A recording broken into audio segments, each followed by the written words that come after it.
Have you ever made a decision that you were absolutely sure was the right move, only to see it unravel everything that you've built? I have, and today I'm going to share with you what is a pretty painful story for me as a coach, based on a decision that I made that fractured my club. This story is about a very important but often overlooked aspect of coaching or leading a group: cultural intelligence. So here's what happened. A few years back, my club was thriving. We had bumper membership, dedicated classes for kids, seniors, beginners, and teenagers. We had all welcome training sessions as well, summing up to about 5 trainings a week. It felt like my coaching education at university was enhancing my strategies and methods, which in turn boosted the level of learning, enjoyment, and engagement amongst club members. But one day, on a seemingly logical coaching observation, I made a decision that changed everything. Watching the kids' class training one afternoon, I noticed that there was just a few too many people on the floor at once. Normally this wouldn't be a big deal, but some of the kids, particularly the younger ones, didn't have full borgu on. And also, because there were so many kids on the floor, there was quite a bit of standing about waiting for a turn. Basically, the issues that I saw related to safety and a limited time actually doing Kendo. So in the pursuit of safety and efficiency, I made the decision to separate the older kids from the younger ones. From a coaching standpoint, it seemed like the right move, but little did I know that this decision also contradicted the cultural values that had emerged and held this part of the club together, especially for the expat Japanese families who wanted their kids to train with their siblings. The consequence? A club divided and eventually fractured, but not until we'd gone through months of tension, misunderstandings, and uncomfortable interactions. Here's the painful truth. My decision was void of what I now understand to be cultural intelligence. Yes, I had conviction in my coaching methods, but I failed to consider what actually bounded this community of people together, their why, and what they wanted from the club and the Kendo experience overall. Now, before diving into this concept of cultural intelligence, I think it's important to highlight that when we have kids in the club, we should also consider parents as an extension of the club's membership. After all, the kids need their support, and so do the coaches. Actually, as I reflect in just a minute, without parental support, everything becomes that much harder. Turnouts are impacted, and enjoyment for all concerned can be negatively impacted. So let's talk about cultural intelligence. According to Dr. David Livermore, cultural intelligence is a multifaceted concept comprising of 4 key components. The first component is drive. This relates to our levels of interest, persistence, and confidence in functioning effectively in culturally diverse settings. And a dojo really is a culturally diverse setting. So although I was super confident in my decision and the rationale for it, as in safety and more time on task, the benefit of retrospect tells me that I wasn't really interested in appreciating the unique culture of the club, especially the importance that families placed on shared training experiences. In this sense, my drive was to enhance certain aspects of the training experience for these young people, but I fell short in terms of really wanting to listen and learn what the parents and the younger members were after. Now this leads us to the next component, culturally intelligent knowledge. Now this relates to our understanding of cultural similarities and differences within the group. Like I said, I was knowledgeable in coaching methodologies, but I didn't take the time to understand the cultural nuances of why families joined our club and how this differed from my perspective and even the perspectives of the adult members or the beginners. If I'd been inclined to learn more and increase my culturally intelligent knowledge, I would have been able to develop my strategy. Or in other words, a plan co-constructed with the parents of the kids and the other coaches and seniors in the club to make the most out of the training experience. In this case, a plan that balanced safety and more time on task for the kids. Because I failed to consult with parents and the co-coaches running these trainings and didn't really plan for any pushback, my strategy was pretty much non-existent. If I got this right, the actions taken from there could have been a massive strength for the club. Instead, the actions that I took were far too rigid, lacking in communication,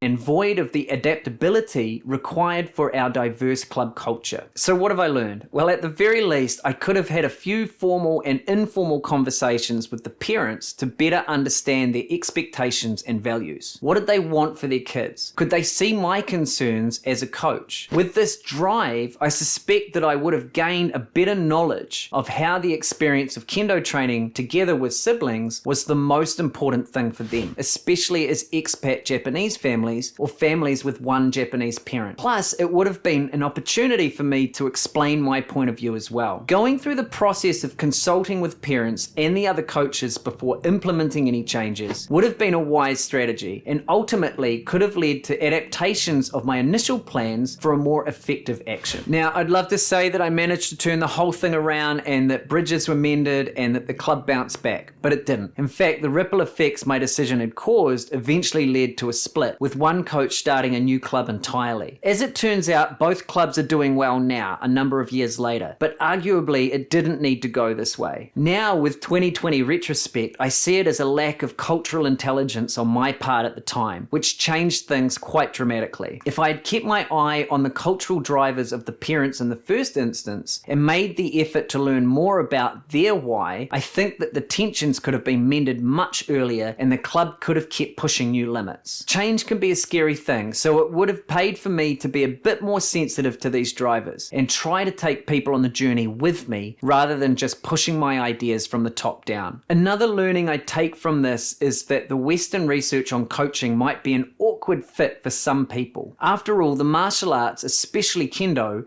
can be pretty strongly underpinned by traditional thinking. And so, given my advocacy for different ways of looking at the dojo culture, having a good level of cultural intelligence can lead to more appropriate strategies and more effective action. So the key takeaway here is to know your people, including mums and dads and your other coaches, because it's my experience that the culture of the club will either thrive or dive depending on how heard and valued people feel. And the culturally intelligent framework may just be the ticket to keep things ticking along with a diverse group of people. Well, cultural intelligence and other coaching strategies like these that have helped me get people learning more, achieving their goals, and enjoying the club experience. I'll see you there.